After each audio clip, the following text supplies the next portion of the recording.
Lawrence Bishnoi एक ऐसा नाम जो पूरे देश में खौफ का दूसरा नाम बन चुका है। पहलगाम अटैक के बीच लॉरेंस बिश्नोई एक बार फिर से सुर्खियों में है। जेल में कैद लॉरेंस बिश्नोई जेल से ही अपने दुश्मनों को ठिकाने लगाने के लिए फेमस है। हाल ही में हुई बाबा सिद्दीकी हत्याकांड, इससे पहले सिद्धू मूसेवाला हत्याकांड और भी कई दुश्मनों को लॉरेंस बिश्नोई मौत के घाट उतार चुका है। अपने दुश्मनों को मारने के बाद सोशल मीडिया के जरिए इसकी जिम्मेदारी भी लॉरेंस ने खुलेआम ली है। अब एक बार फिर से लॉरेंस बिश्नोई चर्चा में है, क्योंकि लॉरेंस ने पहलगाम अटैक को लेकर पाकिस्तान के सपोर्ट से चल रहे लश्कर-ए-तैयबा के प्रमुख हाफिज सईद को जान से मारने की धमकी दी है। लॉरेंस की इस धमकी का एक पोस्ट सोशल मीडिया पर काफी वायरल हो रहा है, जिसमें देख सकते हैं कि लॉरेंस ने पाकिस्तान के नाम एक संदेश लिखा है। वायरल हो रहे इस पोस्ट में लॉरेंस बिश्नोई ने हाफिज सईद की फोटो भी शेयर की है और उस पर क्रॉस का निशान भी बनाया है। इस पोस्ट में लॉरेंस ने लिखा है कि पाकिस्तान में घुसकर एक ऐसे आदमी की हत्या करेंगे जो 1 लाख के बराबर होगा। पहलगाम अटैक के बाद देश में गुस्से का माहौल है, लेकिन हैरानी की बात यह है कि जेल में कैद लॉरेंस बिश्नोई जेल से ही पूरे देश में दहशत फैला रहा है और अपने गुर्गों को मैनेज कर उनके हाथों अपने दुश्मनों को मरवा रहा है। जेल से ही ये गैंगस्टर इंडिया ही नहीं बल्कि विदेश में भी अपने गैंग के लड़कों से कनेक्टेड रहता है और उनसे गुनाह करवाता रहता है। विदेशी धरती पर बैठकर लॉरेंस का भाई उसके अपराध के साम्राज्य को आगे बढ़ा रहा है। पहले पंजाब और दिल्ली की सड़कों पर खून बहा चुका ये गैंगस्टर अब मुंबई जैसे शहर में भी अपने पंजे जमा रहा है। लेकिन सबसे बड़ा सवाल ये है कि जेल की सलाखों के पीछे होने के बावजूद लॉरेंस जुर्म के इतने बड़े साम्राज्य को कैसे ऑपरेट कर रहा है। आखिर कैसे वो एक शहर से दूसरे शहर में दहशत फैला रहा है, उसका सुरक्षा कवच क्या है, आइए आपको बताते हैं। 12 अक्टूबर 2024 दशहरे के दिन मुंबई में एक ऐसा हत्याकांड हुआ जिसने मुंबई समेत पूरे देश को हिलाकर रख दिया। वो हत्या हुई थी एनसीपी के नेता बाबा सिद्दीकी की। इस हत्याकांड के बाद एक बार फिर से सुर्खियों में आ गया कुख्यात gangster Lawrence Bishnoi. Lawrence Bishnoi की बात करें तो पंजाबी सिंगर सिद्धू मूसेवाला की जब हत्या हुई थी तब पहली बार इसका नाम बेहद सुर्खियों में आया था और इसके कारनामों के बारे में मीडिया में लिखा जाने लगा। ऐसे में आइए आपको लॉरेंस बिश्नोई के बारे में सारी जानकारी देते हैं, जिसमें इसकी पूरी क्राइम कुंडली शामिल है। इस रिपोर्ट में लॉरेंस के माता पिता, उसके दादा की जानकारी के साथ साथ ये भी बताया गया है कि उसने कहां से पढ़ाई की है। इस बीच कब वो क्राइम की दुनिया में कूदा, ये सारी जानकारी इस रिपोर्ट में हम आपको बताने वाले हैं। दरअसल लॉरेंस बिश्नोई का जन्म 12 फरवरी 1990 को हुआ था। उसका असली नाम बालकरण बराड़ उर्फ बल्लू है। उसके पिता पंजाब पुलिस में सिपाही के पद पर तैनात थे और यहाँ रोचक बात यह है कि ना सिर्फ लॉरेंस बिश्नोई के पिता पुलिस में तैनात थे, बल्कि आज उसे जिस गैंगस्टर के साथ सबसे ज्यादा कंपेयर किया जाता है, यानी कि दाऊद इब्राहिम के पिता भी पुलिस में ही थे। लॉरेंस बिश्नोई फिलहाल गुजरात की साबरमती जेल में कैद है। इसी जेल में रहते हुए उसका नाम मुंबई के एनसीपी नेता बाबा सिद्दीकी की हत्या में आया है और लॉरेंस बिश्नोई गैंग ने बकायदा सोशल मीडिया पर क्लेम भी किया है और हत्याकांड की जिम्मेदारी भी ली है। जैसा कि लॉरेंस बिश्नोई ने बताया है कि साल 2007 में उसने लॉ की पढ़ाई करने के लिए पंजाब के कॉलेज में एडमिशन लिया। इसके बाद वहीं पर छात्र संघ चुनाव में लॉरेंस का दोस्त रॉबिन चुनाव लड़ रहा था। तब रॉबिन के सामने एक और उम्मीदवार खड़ा था, जिसे धमकाने के लिए लॉरेंस ने अपने दोस्त की लाइसेंसी पिस्टल से उस पर फायरिंग की। ये पहली बार था जब लॉरेंस बिश्नोई पर 307 का केस दर्ज हुआ। इसके बाद वो जेल गया। 4 महीने जेल में रहने के बाद वो बाहर आ गया। जाहिर सी बात है कि पहली बार जब लॉरेंस बिश्नोई जेल गया तो वहां पर उसकी मुलाकात क्रिमिनल माइंड वाले लोगों से हुई होगी। इधर लॉरेंस जेल से बाहर आया और दूसरी ओर उसका दोस्त रॉबिन चुनाव हार गया। इसके बाद साल 2010 में लॉरेंस ने कॉलेज में अध्यक्ष पद का चुनाव लड़ा, लेकिन वो हार गया। इस हार का बदला लेने के लिए लॉरेंस और उसके दोस्तों ने जीते हुए उम्मीदवार के हाथ पैर तोड़ दिए। इसके बाद फिर से लॉरेंस को जेल जाना पड़ा और वो काफी वक्त तक जेल में ही रहा। जमानत पर रिहा होने के बाद वो फिर से छात्र राजनीति में एक्टिव हो गया। साल 2011 में लॉरेंस ने अध्यक्ष पद का चुनाव जीत लिया। कॉलेज में पढ़ाई के दौरान लॉरेंस की मुलाकात गोल्डी बराड़ से हुई। लॉरेंस बिश्नोई और गोल्डी बराड़ छात्र राजनीति के बहाने पंजाब में एक्टिव थे। उन्होंने पंजाब के छोटे मोटे इलेक्शन लड़ना शुरू किया। इसके बाद साल 2012 में लॉरेंस बिश्नोई ग्रेजुएट हुआ और छात्र राजनीति में अपना दबदबा बनाने के लिए उसने गैंग बनाया। इसमें संपत नेहरा शामिल हुआ। संपत नेहरा हरियाणा का वो गैंगस्टर है जो सबसे पहले साल 2018 में सलमान खान को मारने के लिए मुंबई गया था। इससे पहले संपत नेहरा ने साल 2013 में मुक्तसर के सरकारी कॉलेज में लॉरेंस के उम्मीदवार को चुनाव हराने वाले उम्मीदवार की हत्या करा दी थी। इसके बाद उसने लुधियाना नगर निगम चुनाव में अपने दोस्त के चचेरे भाई के खिलाफ खड़े उम्मीदवार को भी गोली मारकर हत्या करवा दी। गोल्डी बराड़ फिलहाल अमेरिका में मौजूद है और उसने ही सिद्धू मूसेवाला की हत्या करवाई थी।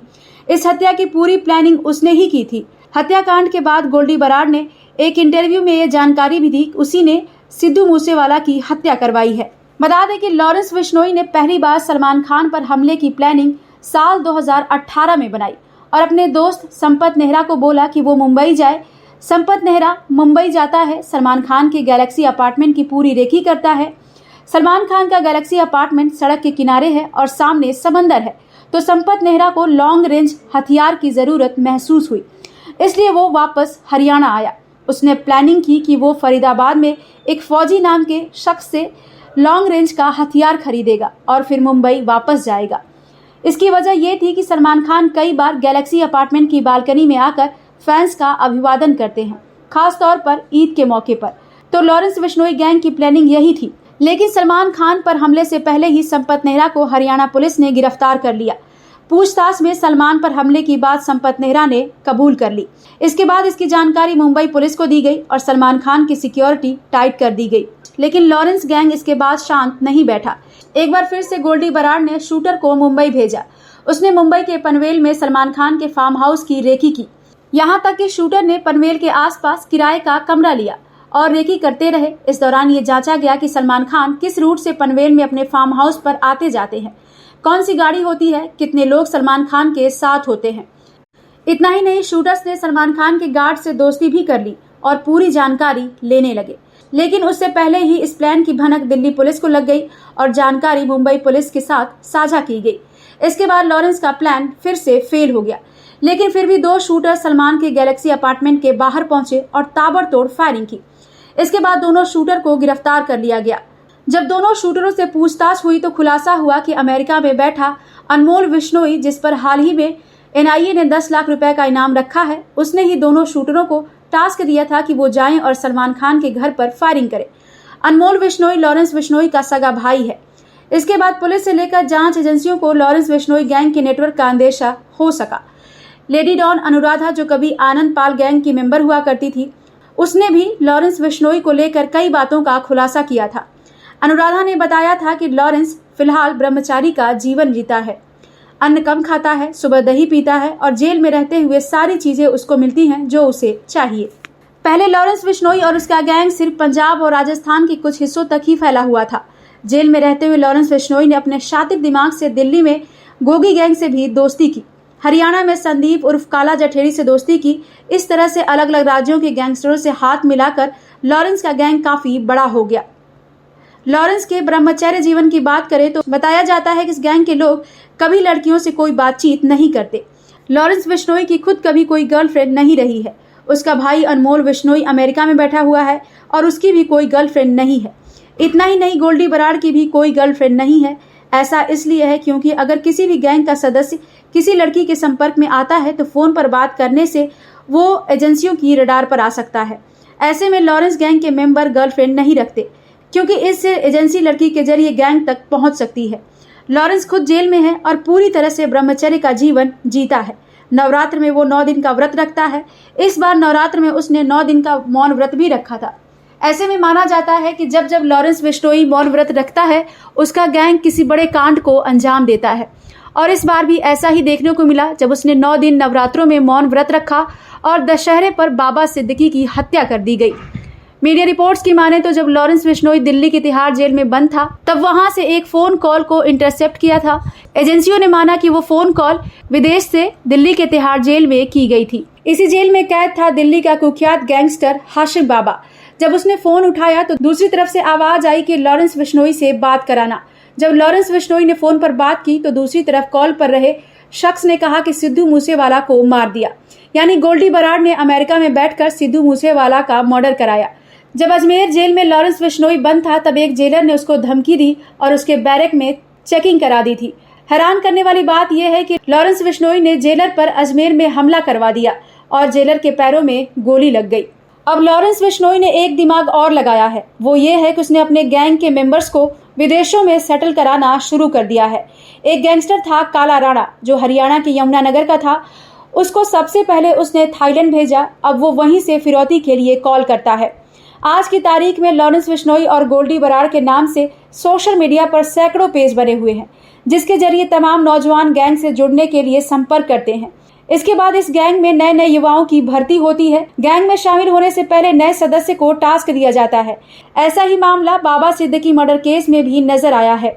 जिन बदमाशों ने मर्डर किया वो बहुत आम से लड़के हैं और उनको कोई विशेष जानकारी नहीं है। वारदात को अंजाम देने के लिए 50,000 से लेकर 1 लाख रुपए उन्हें मिलते हैं और उसके बाद या तो अनमोल बिश्नोई बात करता है या फिर जेल में बैठा लॉरेंस बिश्नोई खुद भी मैसेज देता है।